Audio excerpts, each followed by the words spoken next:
3, 4, 5. WUSA 9, you good? Yeah, that's a little bit better, but it's low.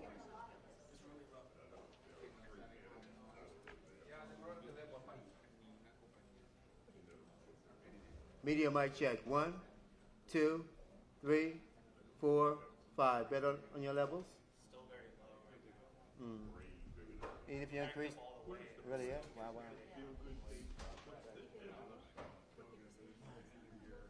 Media mic check. 1, 2, 3, 4, 5. It's better, but it can still come up. How many dBs? How many dBs? Media mic check. 1, 2, 3, 4, 5. You got to talk. This DPR is the audio. Okay. Media mic check. 1, 2, 3, 4, 5. Better? Media mic check. 1, 2, 3, 4, 5. Good there? Nice. Media mic check. 1, 2, 3, 4, 5. Thanks. Dave, Yes? Q&A, Dave. Q&A?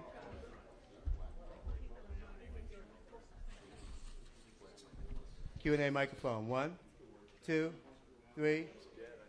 That was very quiet. The other ones were fine. The panel mics with their saying it's good. Okay. Q&A is a bit low. Go on Q&A again. Q&A, mic, Q&A. 1, 2, 3, 4, 5. Next. That one. Q&A 1, 2, 3, 4, 5. Q&A 1, 2, 3, 4, 5. Good. Thank you. Does this one? Did we test these already? Testing. Yep. Alrighty.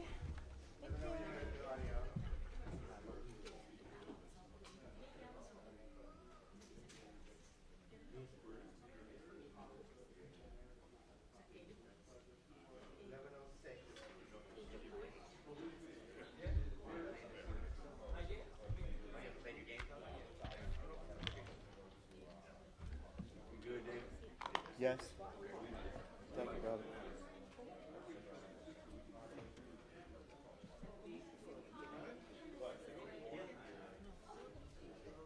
You got your levels?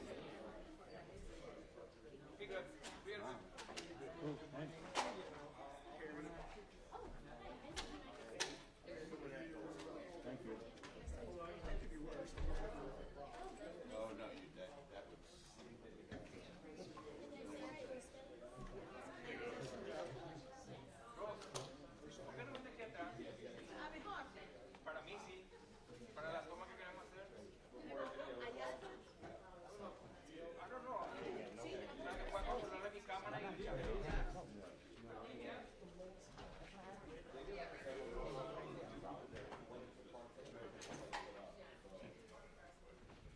Hey, can everyone put their phones on silent, please?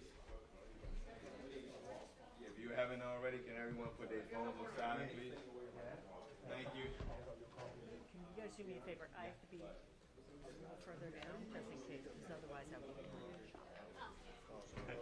I'm not TV smart. No, that's true. It's a fact. Here it does, the TOP. How was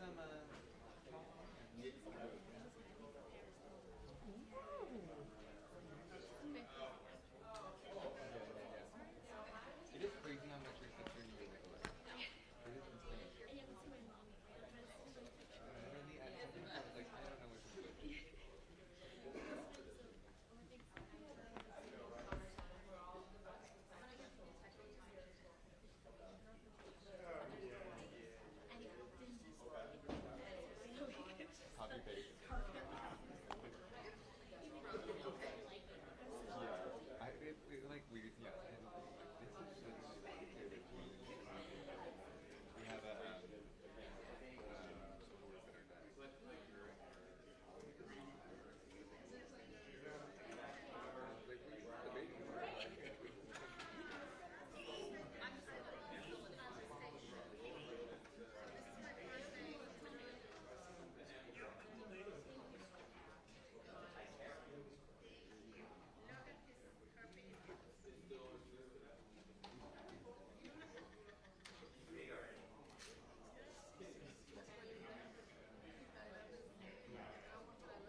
starting to see a bit of this chair.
She's got the big one right in the middle there.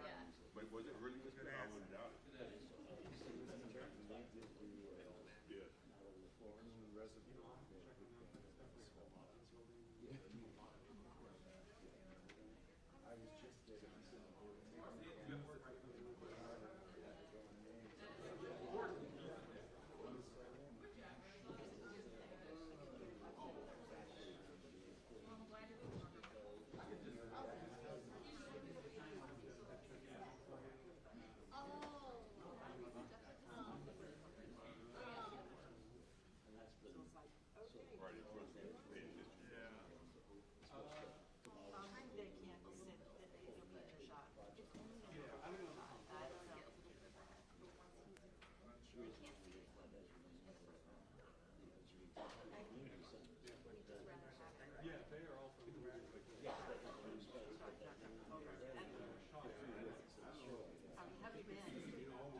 From this one? You want me to say mic check and then count down? Mic check. 5, 4, 3, 2, 1. Mic check. 5, 4, 3, 2, 1.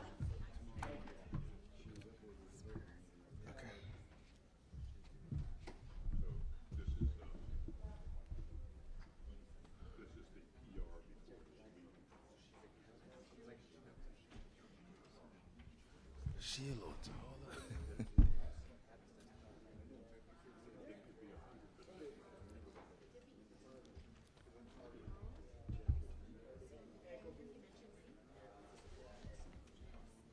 I should give it. I want a picture up here. I want. Hey, David, take a picture of me, David, please.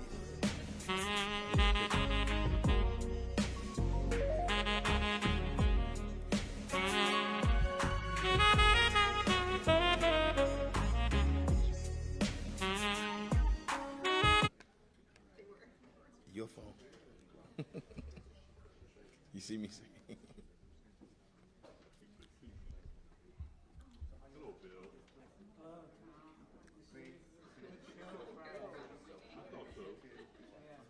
Thank you. Think the mics is good though. Yeah, well, the one's on the way out.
Good morning.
Stephanie. Okay. You see you next to Cynthia?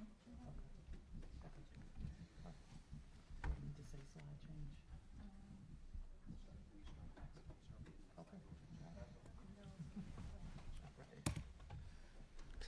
Susanna, could you have somebody grab me a mug? Thank you. Just a mug for the water.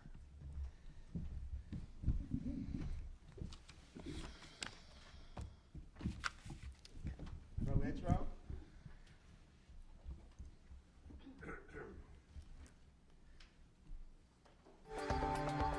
And now, we bring you the following live press announcement.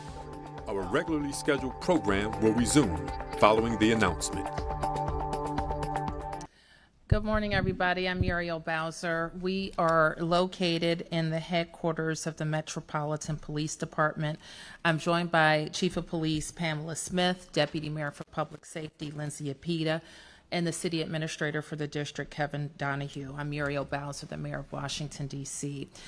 We are here today in our Joint Operations Command Center to provide a public safety update, to review crime trends and initiatives that we have put in place over the last year. I want to start by thanking MPD. I want to thank all of our public safety teams, local and federal, and the agencies that support their work.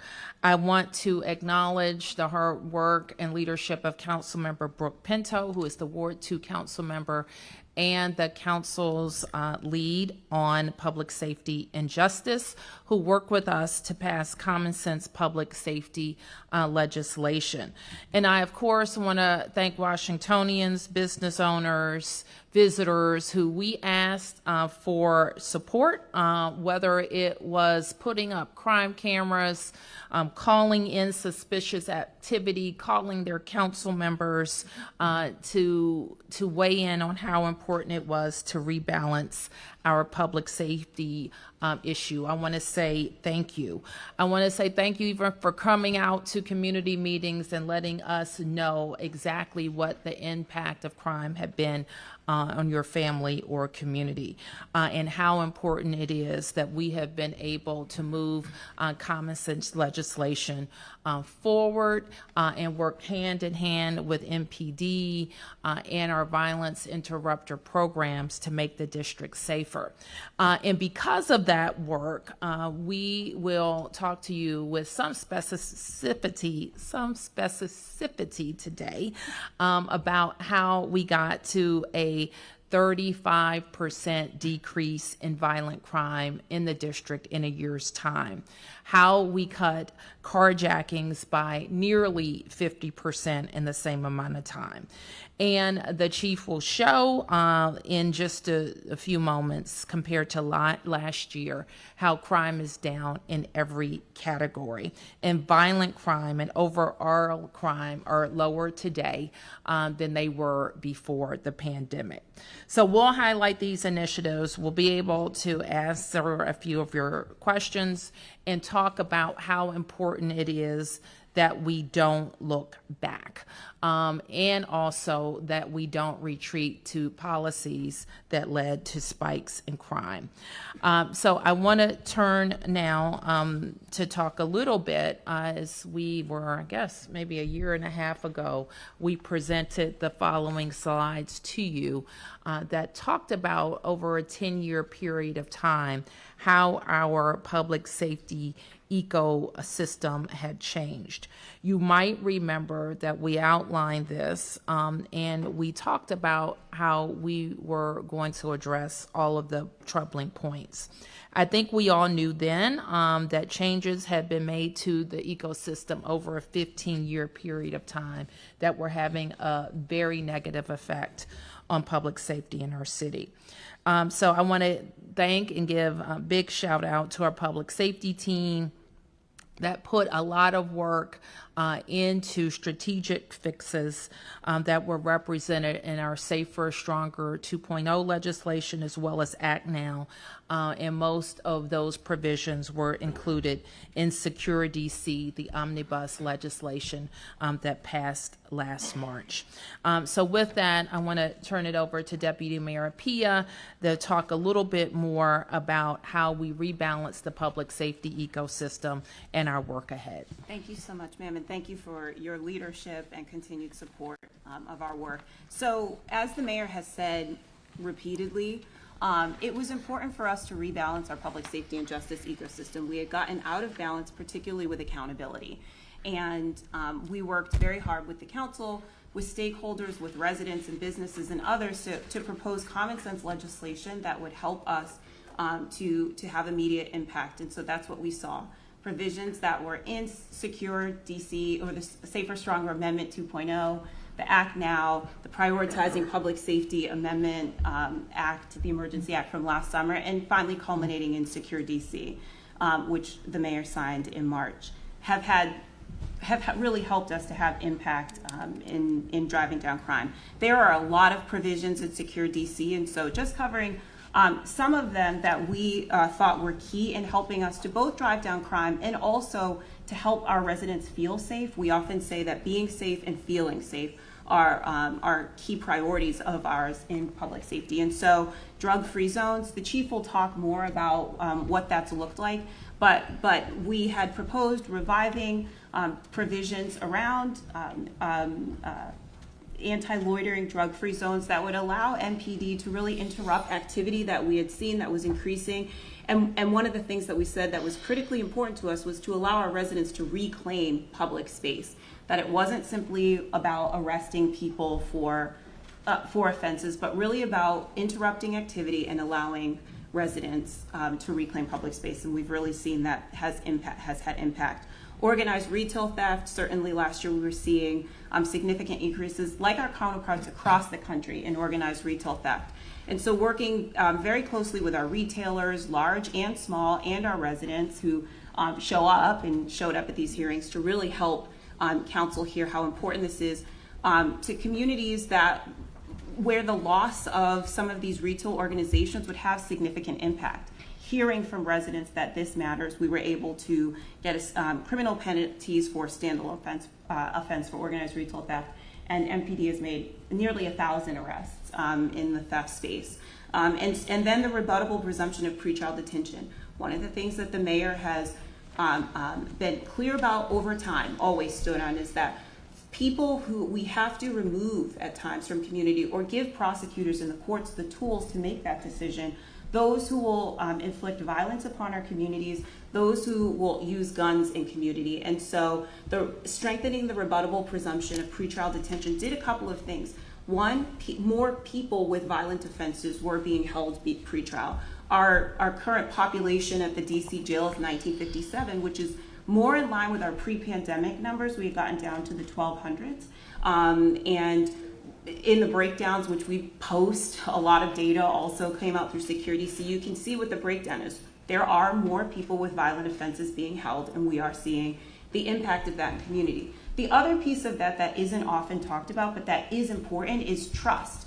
We have asked our residents, businesses, and others all the time, you see something, say something, and to help us close cases. Well, in order for that to be the case in some places, seeing someone who people know has committed a violent offense or otherwise back in community was eroding trust that they would be kept safe, those who help us. And so that the strengthening of that rebuttable presumption both helped community be safer generally and also strengthened the trust that we can keep people safe and that then they can participate with us in the process of case closure. And so those are some of the key provisions of Secure DC, along with significant amounts of data that's being released that really helps us to continue to refine our strategies using data and evidence as to what's happening in our community and to make adjustments accordingly.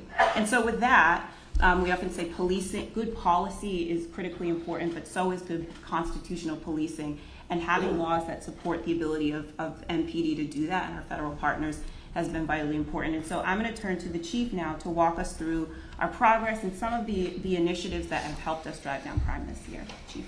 Good morning. Thank you everyone for joining us in our Joint Command Operations Center this morning. I want to thank Mayor Bowser, the City Administrator, and Deputy Mayor Lindsay Appiah for your continued support of the Metropolitan Police Department. It is certainly their support that has led to the driving success that we see today with regards to how crime is trending in the District of Columbia. When I became chief about a year ago, I had to take a look at crime as it was happening in real time. I had the opportunity to meet with the mayor. I initially started looking at crime from a 3-year period going back. The mayor tasked me with looking at pre-pandemic numbers. And so we began to look at crime, all of our violent crime, from robberies, carjackings, homicides, as well as our juvenile crime. I spent a lot of time over the first year just really focused on meeting with members in our community, our faith-based organizations, our faith-based leaders, our stakeholders, and many members across this city to really help us in the space of what crime looked like at that time and how they would be instrumental in supporting us with some of the challenges that we were seeing.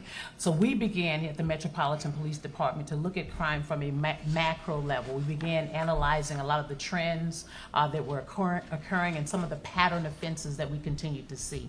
I also noted that I needed to also implement daily crime briefings here at the Metropolitan Police Department, so that not only are we addressing crime, but the leadership that are in their areas of responsibility are really focused on knowing exactly how to follow their crime, but also understanding the trends and crimes that were happening. And more importantly for us was being able to ensure that we can get our community back to a place where we can start to feel safe again. As I've said once before, even if one resident feels unsafe in our community, there's still more work for us to do. I'm very pleased with the numbers with where we are today. We will continue to fight crime without stopping. We will continue to fight crime without giving up. And in this city, we will continue to fight crime without losing motivation. And here is what our crime looks like and where we stand today with only 3 weeks left in the year. In every major category of violent crime and property crime that we track, we see that there are reductions compared to the same time last year. Violent crime is down 35% and down 16% compared to 2019 before the pandemic. Homicides are down 29% today, where we are sitting with 73 fewer homicides than where we were last year. As I've oftentimes stated, that one loss of life in our city is one too many, and please be assured that our detectives and our officers will continue to work very hard to hold those who are committing these crimes accountable in our city. Robberies are also down 39%, with a 48% reduction in carjackings included in that count. We're continuing to see a reduction in trend in our assaults with dangerous weapons, which is down 29%, and which culminates in our 35% overall reduction in violent crime. In addition to these violent crime reductions, our property crime is also down 12%. We are also seeing a 26% drop in vehicle theft and a 15% drop in theft from autos, which gives us a district-wide total crime reduction of 15%. To us, these significant crimes reductions are significant, but we also owe a great deal of gratitude and appreciation to the members who have worked around the clock this last year to achieve these outcomes and to really hold criminals that have committed these crimes responsible. Crime is also lower now than it was before the pandemic, when we saw how our public safety ecosystem was a little bit unbalanced. As you notice, there's a lot of data on this slide here, but it tells the story of how we're making sustained progress on keeping Washingtonians safe. Again, violent crime is down 16% compared to 2019, with a 35% drop in assault with dangerous weapons, and it's 26% drop in sex abuse compared to 5 years ago. We also had a 13% reduction in property crime compared to 2019, with a 37% drop in theft from autos and a 20% drop in burglary. Our total crime in 2024 in Washington is down 13% compared to 2019. So what is the why behind these numbers? I can attribute it to the hard work of the men and women of the Metropolitan Police Department. Day in and day out, our officers are showing up in community. We are fighting crime. We are connecting with community, and we're doing everything we can to drive crime down in our city. That, paired with our whole of government approach to fighting crime in Washington, D.C., is the reason why you're seeing the real results today. One of the best examples of our homicide reduction partnership plan is one of the reasons why we've seen such a reduction. In January, we launched THRIVE, which stands for Targeted Homicide Reduction Through Intervention and Violence Elimination. One of the things that we did was we looked at a strategy that we oftentimes use prior to my arrival, which was a 3-year look back at different areas, and we considered that to be our summer crime initiatives. What I tasked the team with earlier this year was that instead of waiting to the summer to fight crime, let's start fighting crime right now. I listened to our community members who talked about areas across our city that were really unsafe. We looked at the data going 3 years back, and what you'll see here on this slide is a decrease of 21% in total crimes in our Rosedale zone. We had a 40% reduction in total crime in our Anacostia zone, and a 38% decrease in our Washington Highland zone area. And homicides in all 3 areas have dropped primarily 67%. These were the 3 areas across the city where we saw a significant increase in our assault with deadly weapons, our homicides, and serious violent crime across our city. I've heard from community members. I think when I came on board, I hit the ground running, and these were the 3 areas that we knew we really had to address and look at our data, analyze a lot of our policies also that were a part of what we were seeing that was restricting us from being able to reduce crime in some of these areas. These reductions are being driven by the hard work and the high visibility of our officers. What was shared with me on many occasions was that we want to see officers out of the cars. We want to see officers in our communities, and this was an opportunity for us to really make good on the promises that I made to our community, that we will ensure that we have officers in our communities year-round working hard to drive down the gun violence in our city. The success of Operation Thrive this year is also a testament to the dedication of our partner agencies.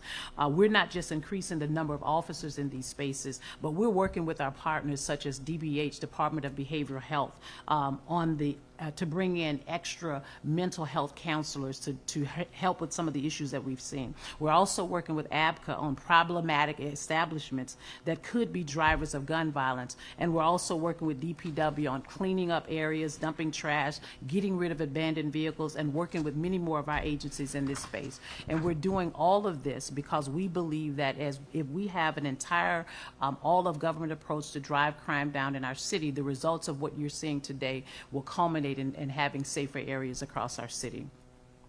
And that focus on, we also decided that we would stand up Operation Atlas, which is action teams leaving areas safer. And this initiative was launched in order to really look at quality of life crimes, those quality of life crimes that we've heard many members talk about with traffic violations, permits, fraudulent plates, and those things. We have a committed group of officers who predominantly come in on the evening hours to conduct what we call high visibility patrols in an area where data is showing us that crimes are at an all-time high or spiking. This visibility has disrupted offenders, causing us to focus on reducing speed, distracted driving, unregistered vehicles. We've issued over 1,600 notice of infractions through Atlas enforcement over the last year.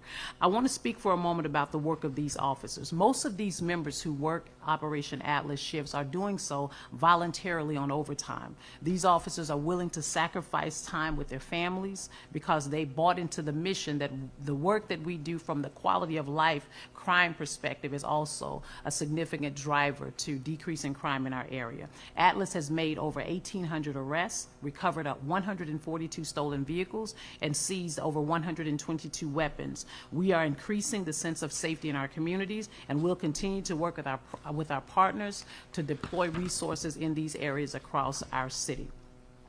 In 2023, we knew we had a problem with a small group of offenders quickly committing robberies and carjackings in several areas across our city. To address this emergence issue, we looked at data and hotspot policing models to analyze areas repeatedly being hit by these suspects. The next step was to increase our presence in all of these spaces. So we initiated the Robbery Suppression Initiative just to make sure that we were really focused on the robberies and carjackings across our city. Our RSI is what we call it, deployed to very concentrated areas and are constantly moving around the city based on trends and what we are seeing in that moment, with the mission to disrupt these offenders repeatedly committing robberies and burglaries and carjackings across our city. Since launching this initiative in July, RSI has made over 563 arrests, recovered more than 426 guns, and during these deployments, these teams have also recovered 124 stolen vehicles. This intentional deployment strategy, both in terms of when and where offenses are being committed, is one of the main forces behind our 39% reduction in robberies across the district. To me, this is a tremendous reduction, and we'll continue to implement the staffing models to stay ahead of suspects who want to prey in our community.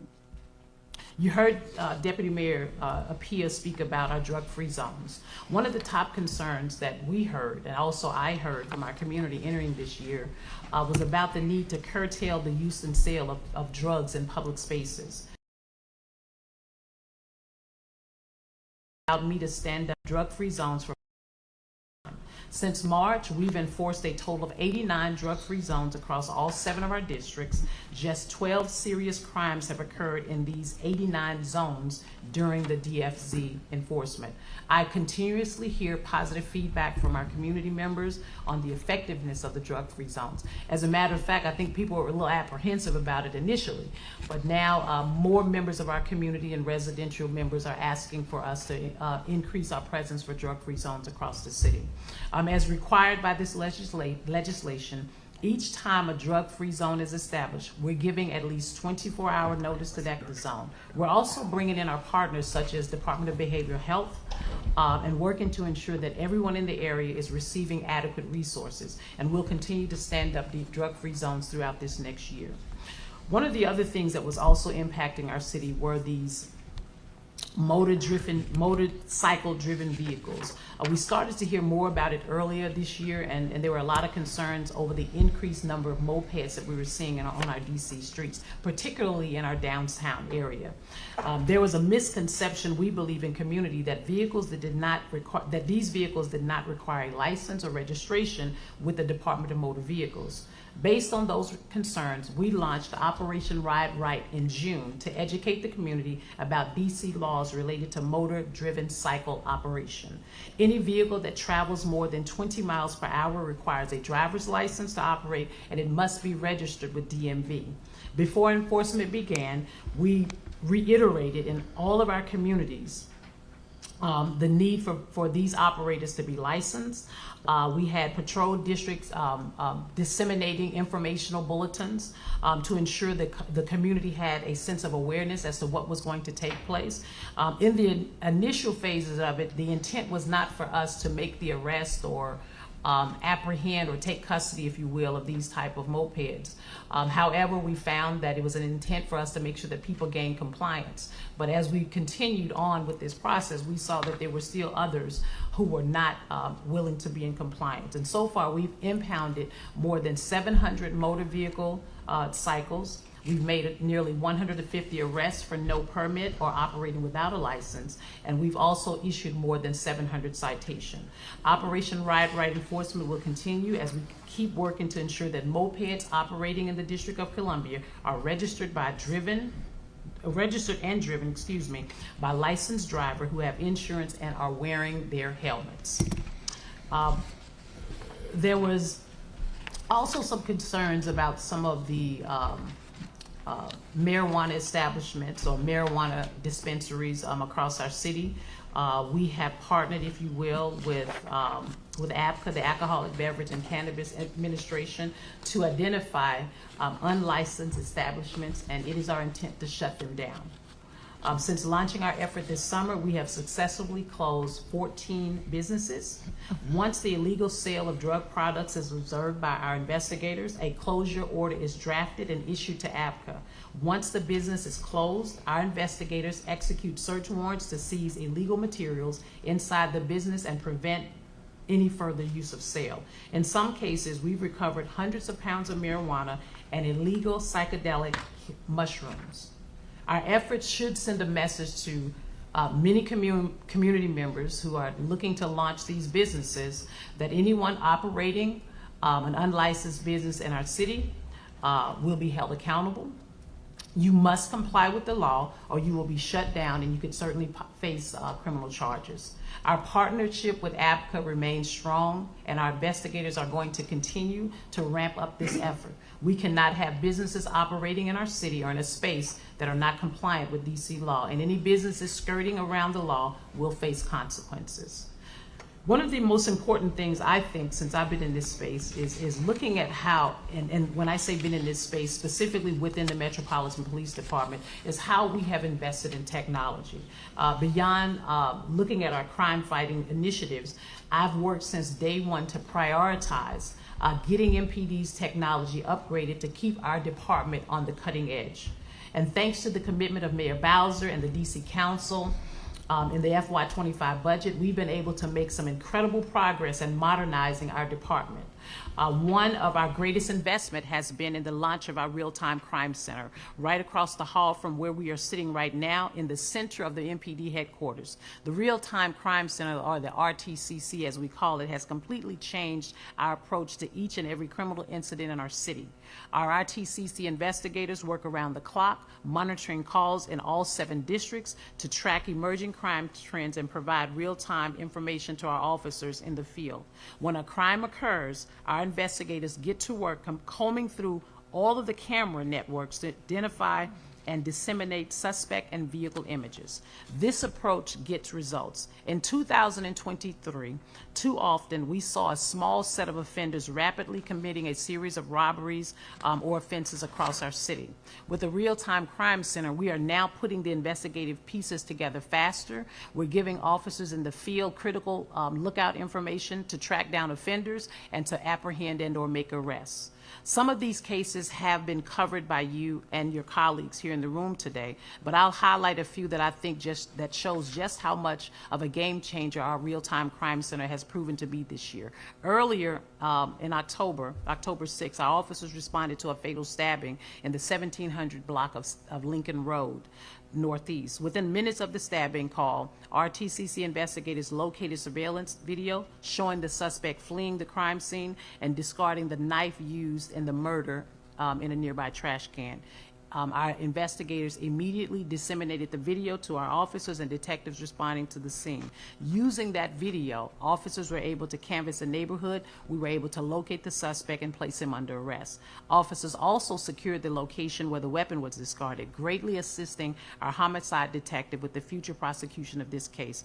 That suspect faces second-degree murder charges and remains held in custody today. In a time before the real-time crime center, it could have taken hours to locate and review the crucial footage, giving the suspect critical time to make good on their escape and the possibility of that knife never being found. This is just one example, but the work that contributed to a successful closure in this case plays out daily in our real-time crime center, and it is why all of us should be grateful to our mayor for the investment in this center. But none of the work our real-time crime center investigators could do is possible without our CCTV cameras, which also grew this year by 50 cameras thanks to the mayor's budget. Our network is up to 411 fixed cameras and 18 mobile cameras deployed strategically based on recent crime trends. Everyone here knows how video footage has become one of the most crucial pieces of investigative evidence. Cameras now play a role in nearly every case we investigate. When decided, we've been intentional in distributing suspect and vehicle images from our real-time crime center to the public.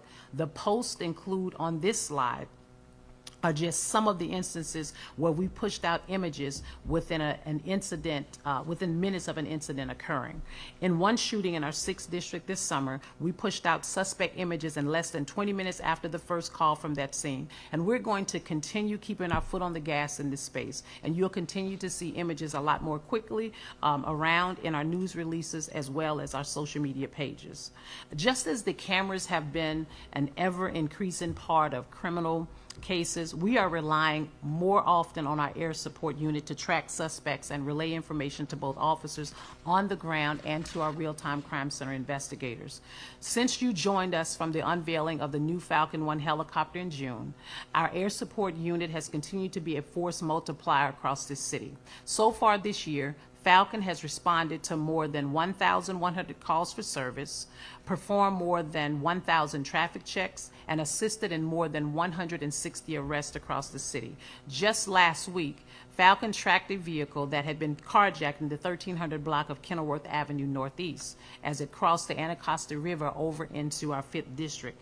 Falcon was monitoring the vehicle and gave officers an on-the-ground, moment-by-moment update of the vehicle's location. Once the vehicle came to a stop, officers moved in and were able to make 3 arrests for unarmed carjacking, and the carjacked vehicle was recovered. Falcon allowed for the safe monitoring of that suspect vehicle without the high risks that are associated sometimes with vehicle pursuits. Thanks to that work, 3 suspects who posed an imminent risk to our city were taken into custody. That's the work of our air support unit day in and day out. Oftentimes, I don't think they get enough credit for the work that they do, but I'm certainly grateful for the many upgrades that have been made to our new helicopter, and we will ensure that we will continue to invest and perform critical missions throughout this year. As we are also investing in our technology, I have been intentional since becoming chief about listening to and investing in our community. I tasked the team when I first arrived with ensuring that in every single district we would host public safety walks. I've attended countless meetings in every ward of our city. The concerns that I've heard from our community are drivers for all the initiatives that I've gone through this morning.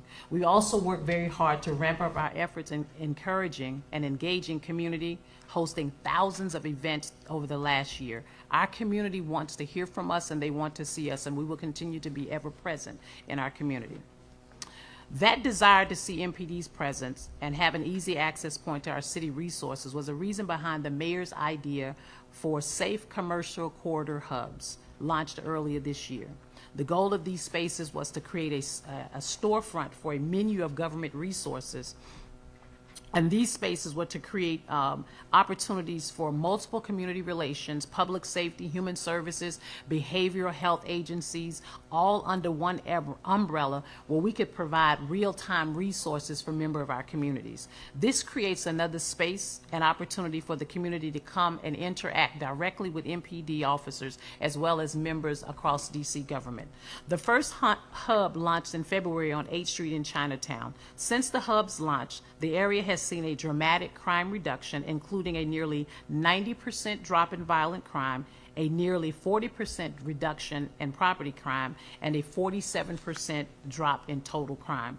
These reductions are pivotal in a corridor that is important to our success of our city. And beyond the hub, we've also increased our presence in the area, particularly during events at our Capital One Arena. Our 1st District and Special Operations Division have worked closely with Monumental Sports and Entertainment to ensure we are positioning resources effectively and making the area safe for everyone coming to enjoy sports, concerts, as well as special events. We've also seen significant reductions around our Anacostia hub since its launch in May. We've seen a 50% drop in violent crime, a 21% drop in property crime, and a 26% drop in overall crime in our Anacostia area. Our hope is that these spaces will continue to serve our community well and function as access points for resources from both MPD and all of our partnering agencies. Our safe commercial corridor hubs are just one way we've expanded our interactions with our community. As I've said before, listening and then acting upon the concerns of our community we serve is certainly my top priority. Each of our patrol district has a commitment to community outreach tasks with organizing events, and they have their finger on the pulse with every district from block to block. This year, our community outreach teams have hosted more than 2,100 events with nearly 900 partner agencies and community groups. That's an average of more than 6 events per day, connecting us with more than 90,000 residents. Many of you are aware of the major annual events we host, like our National Night Out, our Shop with a Cop, but every single day our outreach teams are in our neighborhoods organizing community safety walks, hosting a coffee with the cop, hosting a shop with the cop, and even getting out of their cruisers together for birthday parades. Whatever it takes, our community outreach team rises to the challenge. Nothing is more important to us than upholding the trust of our community that we serve. And that's why we continue to ensure that we're providing spaces for relationship building. This is why I host every month a Chiefs Youth Advisory Council, where we bring in young people from across the city with our school resource officers to ensure that our students also have a stake and a say in how we are addressing crime across the city. It's also why we host the Community Engagement Academy to give residents a fresh perspective and a peek inside the work that MPD is doing every day. It's why I host the Chiefs Citizens Advisory Council to ensure that the concerns of our community are being heard directly from me.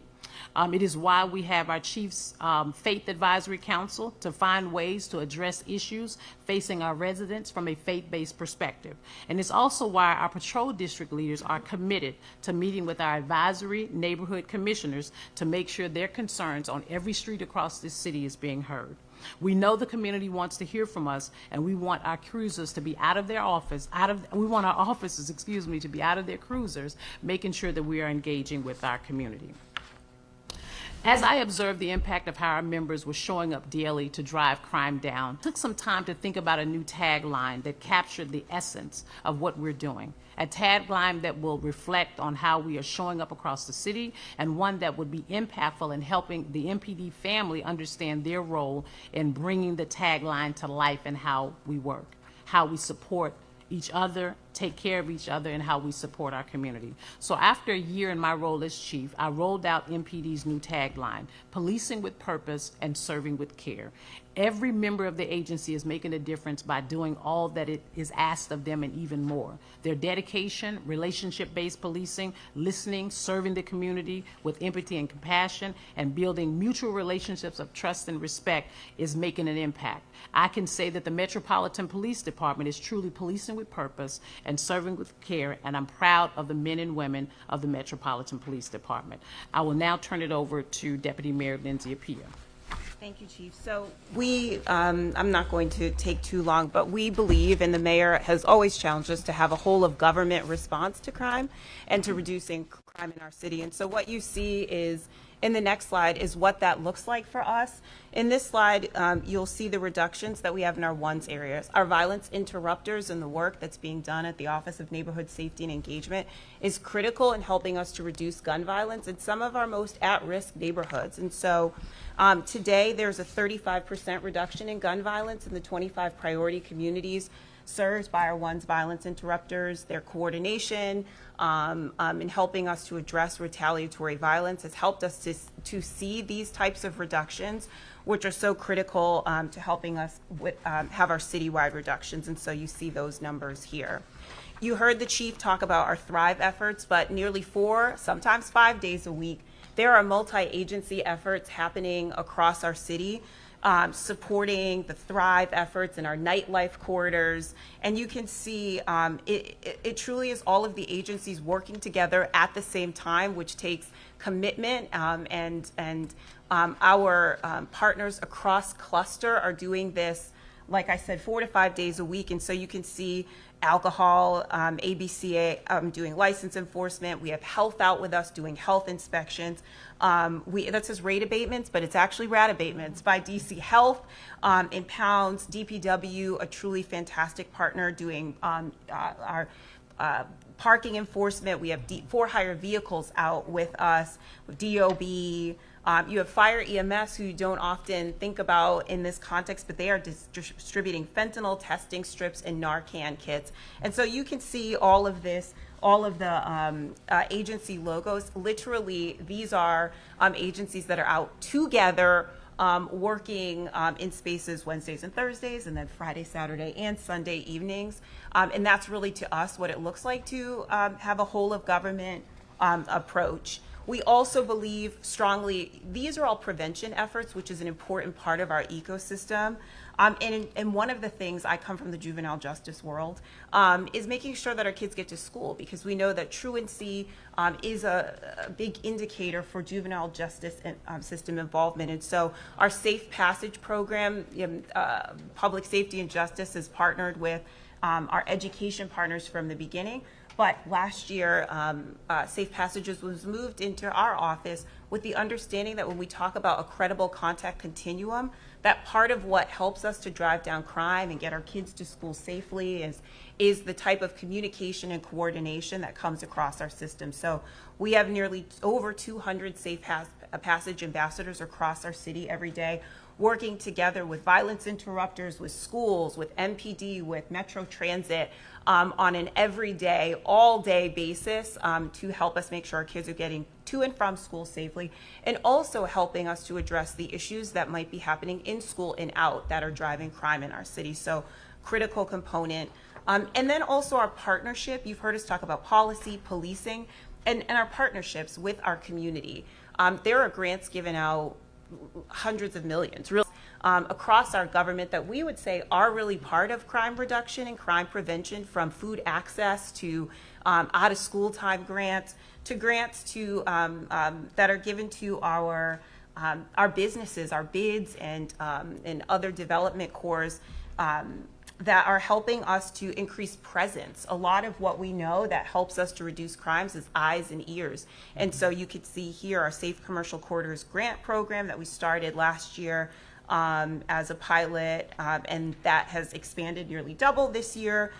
In our bids and corridors, I think we have 12 this fiscal year that are helping us to both increase presence with ambassadors, but doing things like helping businesses to fund alarm systems, and cameras, which are huge to us, and making sure that those are linked into our real-time crime center.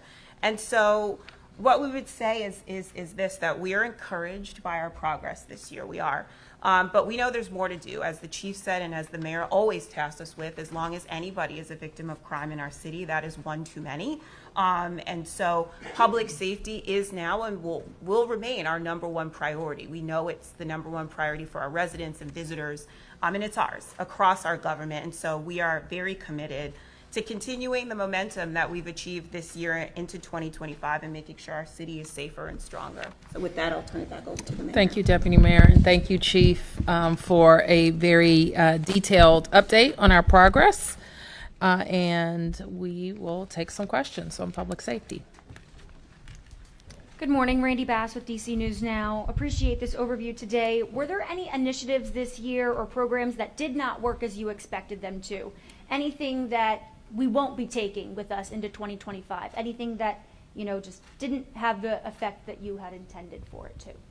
So I want to believe, and I will say, and I think the numbers kind of demonstrate that every initiative that we put in worked. I think one of the things about crime is that it's really hard to determine what people are going to do and how they're going to do it, but it's our responsibility to ensure that we're looking at the data, that we're tracking it, that we're looking at not just the data, but what does the policy allow us to do? And so with creating those initiatives, knowing from my perspective that we have true crime fighters here at the district within the MPD, and my intent was to ensure that we had those initiatives in place, that those same initiatives that we launched this year, we're not adding anything new, we will carry them into next year because it's working. If I can. Of course, there's a regional component to all of this too. I know your focus is the district. Sorry, say it again. There's a regional component to all of this too, I'm sure. Your focus is the district, but of course, the district does not exist in a bubble. Right. How are you working with neighboring agencies, other leaders there, other chiefs in the region? What kind of conversations are you having at the regional level too?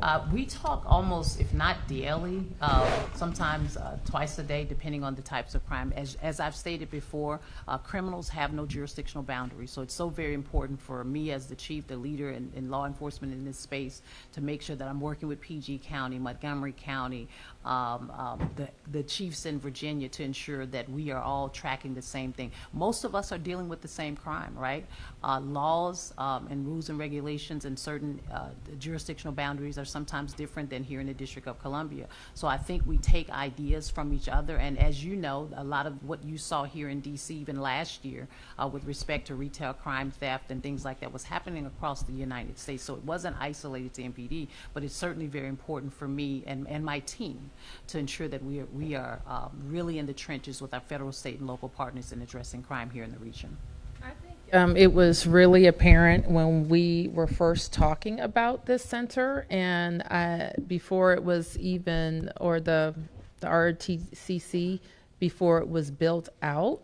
I joined the chief, and there were either chiefs or high-level professional folks just about from every agency in the region who were committed to being a part of our efforts. And I think it also sends a very clear message to people who would do crime in the district and run to Maryland or run to Virginia or run to the counties to know that this network of cameras and back and forth is really critical to solving crime if it happens. So that's important. It also magnifies the reach of our cameras in a very significant way. So I've learned over the years that the availability of this technology and the communication back and forth not only deters crime, but it helps our officials solve crime. Good morning. Thank you guys for today's update. I wanted to ask, I know Deputy Apia as well as Mayor, you both mentioned government as a whole, as well as policies to support some of the work that the district wants to do. In relation to that, are there any legislation or policies you guys are working on to help address some of the repeat offenders that has been mentioned? I know Chief, you mentioned it's a small group that you've noticed with robberies and things like that to help address that. And specifically with juveniles, there's been a discussion of questioning the length of time they can be held due to the current policy. So anything being worked on right now to address some of the repeat offenders? Well, as you know, earlier in the year, we introduced a bill called Uplift, and I'll ask the deputy mayor to say more about it. But it really had a couple of thrusts. How we get young people who have committed crimes in the system where we can help them. And so that would limit the type of diversions that are available for young people. It would also speed up, whether a young person is committed to the system or not, a mandatory interaction with their families and stakeholders. We think not only is that going to help impact the number of children who stay in school, but it will also give us the opportunity to require families who interact with MPD to be in a system of accountability for sure, but we view our system for juveniles as a system of care. And sometimes it has to be mandated, and that's what we think Uplift does. We know that the council is working on some juvenile justice bills. We would have preferred for them to focus on Uplift, and I intend to reintroduce it if it doesn't pass the council this session. Thank you for having this. My first question is just about why you're so sure that local policy changes are the reason for the drop in crime. When you speak with researchers, they're often extremely hesitant to make those kinds of causal analyses. And in this case, there has been a national drop in violent crime and homicides and shootings. And so it might appear that DC is just now joining that trend. So what's your response to that? Why are you so sure that what you did is the reason for this drop? This is what I know. When crime goes up, it's our fault. When crime goes down, it's somebody else's light gain, right? Is that the theory behind your question? When crime goes up, blame the mayor. When crime goes down, certainly the things that we put in place couldn't have anything to do with that. And, you know, I'm not going to go back and forth with whatever researchers you're pointing to. This is what I know about crime. When it goes up, it's my responsibility to work with all the stakeholders, work with the community, work with the policymakers, and do everything that we know how to influence those trends. Would it have gone down absent our trends? I don't know, but I don't think so. And here's why. I don't think so because I know that the people being held now and who are going to trial are the ones who are using guns in our community. They're not in the community, and the gun crime is going down. We have work to do. I know that the people who were carjacking our residents are being held when they weren't before, and guess what? Carjackings are down almost 50%.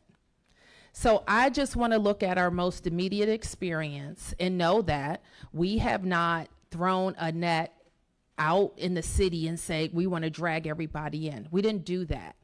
But we have asked every part of our system to hold people accountable who use guns, adults and juveniles, to hold people accountable who are committing robberies in our community, adults and juveniles. And we think all of those things with a lot of focus on not just accountability systems, but opportunity systems are driving crime down in the district. I just have a question about the Road Act as well. So the council postponed its vote on that, and there was a goal to work with your administration and come up with some changes that people felt good about. What progress has been made? Have there been changes made to the bill? What discussions have you had with the council about that? We are open to discuss anything or any changes with the council. I have made clear some very specific items that we think need to be changed. We don't think at a time. I think I read in your court has right now.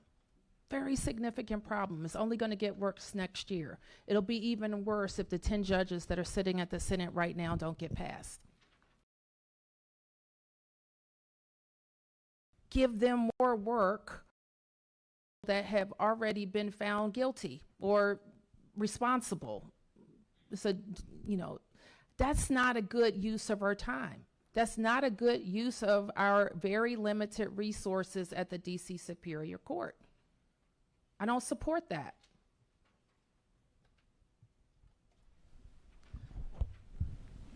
Yes, Chief, I was wondering if you could tell a little bit about any changes and trends for hate crimes. I noticed on the MPD website chart, the data show that the 3 highest categories continues to be race, ethnicity, and sexual orientation and gender identity in terms of the victims. And so I think what we will do is what we've been doing is really making sure that as the reports are coming in or the incident reports are coming in, that we're ensuring that our special liaison branch is getting out to those communities and really working with community to ensure that those types of hate crimes are not increasing across our city.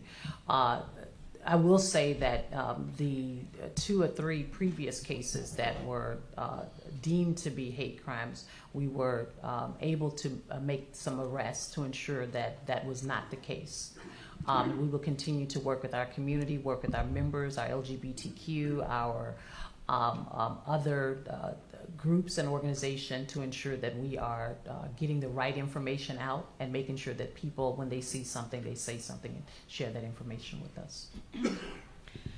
Chief Rosbelis Quiñones with Telemundo 44. For our immigrant community, we are interested in knowing if your department have had any interactions with members of the Tren de Aragua. There is a federal warning about their presence on our region, and we would like to know if you have had any interactions with them, what kind of crimes, and how is your department responding to that warning? And so our violent crime suppression, whenever there's, first of all, let me start by saying that, whenever there's any trend or gang or group activity across the country, our crime intelligence unit is very engaged and involved in those conversations. I think there had been at one point some conversations about that group being either in the area or around the area. Our violent crime suppression division has been doing a lot of investigative and intelligence work. I won't go into it right now, but know that we are very focused on any group or gang that's coming into our city with respect to committing any type of violence or crime. And I can tell you we have been very concerned with what we've seen in some spaces across the U.S., but we will certainly keep our finger on the pulse if we determine that that group is locally here. Any interactions? Not at this moment. Not at this moment. One more for Can I the just mayor? add one other thing? Just so you know, we have violence interrupters as well who have expertise in working with Latino gangs, and so also working closely with MPD to make sure that they're getting information and interrupting any activity that might come from that segment as well. So want to add also on the prevention side that they're working hand in hand together. Great, thank you. For the mayor, also for the immigrant community, is still DC a sanctuary city, and what will be your message for the immigrant community? Well, my message is that DC is still DC, and nothing is going to change our values and the efforts that we have to support all of our residents, to encourage all of our residents to be active in the community, to call 911 if they need help or assistance, and to take advantage of the support that the city provides. All of that remains. I would say to our community that DC has never been involved in the enforcement of immigration laws, but we have to be mindful of what is coming from the federal government. Beatrice Peterson, ABC News. So inauguration is coming up soon. I know the city has been preparing for it. Is there any new threats that may be facing the city? Anything that the public should be aware of? Chief. At this point, we have not received any credible or identifiable threats here in the city or in the region with respect to the inauguration.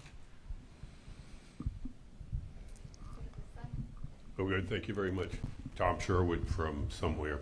I want to ask the mayor a question, but first, quickly, Chief, on this subject, has the York Police Department been contacted by the New York City Police in terms of the shooting in New York, in terms of any video you might have trying to track down the shooter in New York? So we were contacted over the weekend specifically with respect to whether or not the subject or the person of interest had any ties to, and or if he or she had traveled from the District of Columbia. We worked with Amtrak to look at video, and we did not find that to be the case. Okay, thank you very much. Yes, sir. Mayor, someone just mentioned the inauguration. It's no secret that President-elect Trump has attacked this city knowingly or not, viciously calling it an embarrassment to the nation, filthy, crime-ridden. Has the Trump transition, reached out to you at all in terms of what it plans for the nation's capital? Or have you reached out to it? Yes, of course. As I've already said, we have reached out. We have been in contact with the transition team / incoming administration, and we expect to have more detailed conversations. Specifically about public safety. Yes, I've talked to them about public safety and also about what I see as our shared promises for the district, having to do with a vibrant downtown, well-utilized public buildings, in things that we can do together. And I specifically talked about, much like the presentation you've heard here, how we have been very focused on driving down crime. And so let me just say this, and I think that everybody who visits our city or people who visit our city comment on how clean and green it is. Somebody that was at an event the other day, somebody from out west, I don't remember which city, and how well run our city is. And the facts indicate that as well. Do we have areas that we want to focus on and be better at? Of course. Being a safe city is up there, and making sure we continue to be a beautiful, clean, and green city is a priority. What response have you gotten? Have you gotten an indication that the Trump administration wants to work with you, or do they want to direct you? I have gotten the indication that we are going to meet, and no indication. What was the last part? Or that they want to what? Rather than work with you, tell you what to do. No, I did not get that impression. So just clarifying on what you just said, you've gotten the indication that we are going to meet. Does that mean you've gotten the indication that you and President-elect Trump are going to meet sometime? No, that we would meet with officials. With the yeah. team. So given, if I can kind of dovetail off this President-elect conversation, given what the President-elect has said, his threats to take over the DC Police Department and safety and crime in Washington, D.C., how important is it for you for the President-elect to hear this presentation, for the Republican members of Congress who are concerned about their staff and themselves? How important, and considering whether or not to take that drastic step of taking over your police department, the city police? So, Mark, I'll start my response as I have with you previously on this subject. We are a nation of laws. And the law would allow a president of the United States in an emergency for a limited period of time to, as you say, take over MPD. Those are extraordinary circumstances that we are not in. So I don't want to leave any DC resident with the impression that a wand could be raised and then that would happen. It would require extraordinary circumstances and or a challenge to very clear law. But the second part of your question, and maybe more importantly, I want DC residents to hear this. And I know that you all communicate about crime, every crime. When we had a spike in crime, that's all you communicated. And I want to communicate our progress.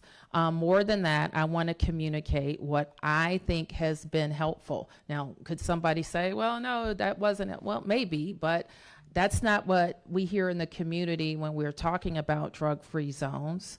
That's not what we hear when a carjacker who has done 8 carjackings has been arrested. That's just not what we're hearing. What people are telling us is thank you for being focused on accountability and keep up the work. We still have work to do.